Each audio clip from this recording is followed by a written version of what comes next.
Assalamualaikum warahmatullahi wabarakatuh. Perkenalkan, nama saya Isminur Arifin. Saya dari Akademi Kebidanan Siti Fatimah.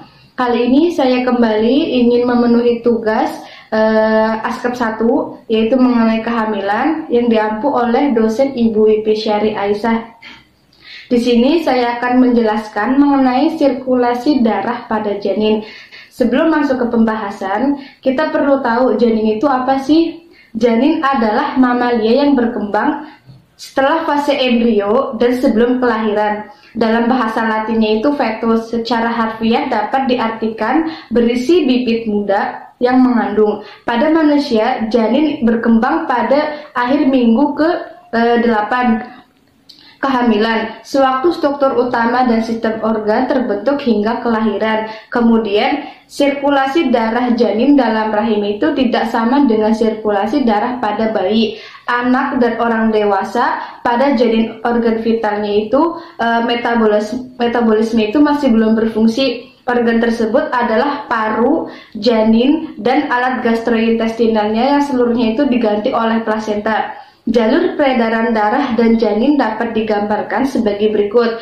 Itu dimulai dari plasenta, kemudian dari vena umbilicalis, hati, ductus venosus, vena cava inferior, atrium kanan, foramen oval, atrium kiri, ventricle kiri, aorta, kepala atau tangan, abdomen, toraks, kaki, arteri umbilikus, kemudian kembali lagi ke plasenta. Proses sirkulasi darah janin itu dimulai dari darah yang kaya akan oksigen dan nutrisi mengalir dari plasenta ke janin melalui vena umbilikus yang terdapat dalam tali pusat. Jumlah darah yang mengalir melalui tali pusat itu sekitar 500 ml per menit. Melalui vena umbilikus menuju liver melalui ductus venosus, darah mengalir ke dalam vena cava inferior, bercampur darah yang kembali dari bagian bawah tubuh.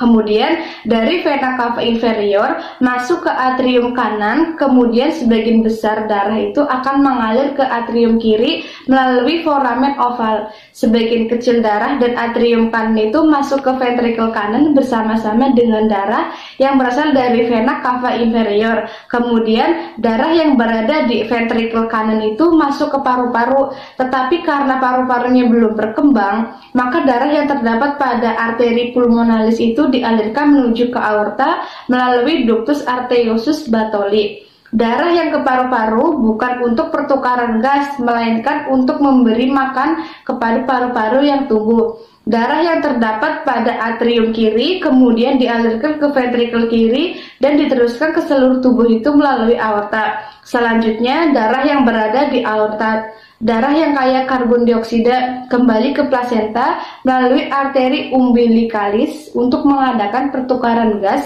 Selanjutnya itu sirkulasi darah janin akan berulang kembali, menerima nutrisi dan oksigen dari plasenta melalui ductus venosus aranti menuju vena cava inferior yang kaya oksigen dan nutrisi. Kemudian ada faktor-faktor yang menentukan sirkulasi darah pada janin itu apa aja. Misalnya kayak foramen ovale, lubang antara atrium dextra dengan atrium sinistra. Lubang ini akan tertutup sesudah bayi itu lahir.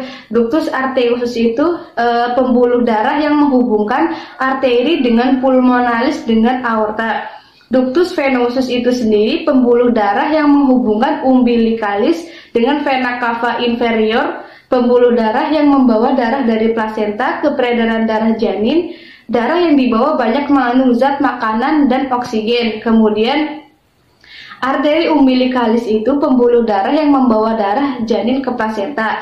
Banyak kedua buah itu, darah ini membawa zat sisa makanan dan karbon dioksida dari tubuh bayi di tubuh bayi itu ke dalam plasenta. Arteri dan vena itu terbungkus menjadi satu saluran yang disebut ductus umbilicalis atau tali pusat. Kemudian plasenta, jaringan dinding rahim yang banyak mempunyai otot mengandung pembuluh darah tempat pertukaran zat yang diperlukan, yang diambil dari darah ibu dan yang tidak berguna dikeluarkan.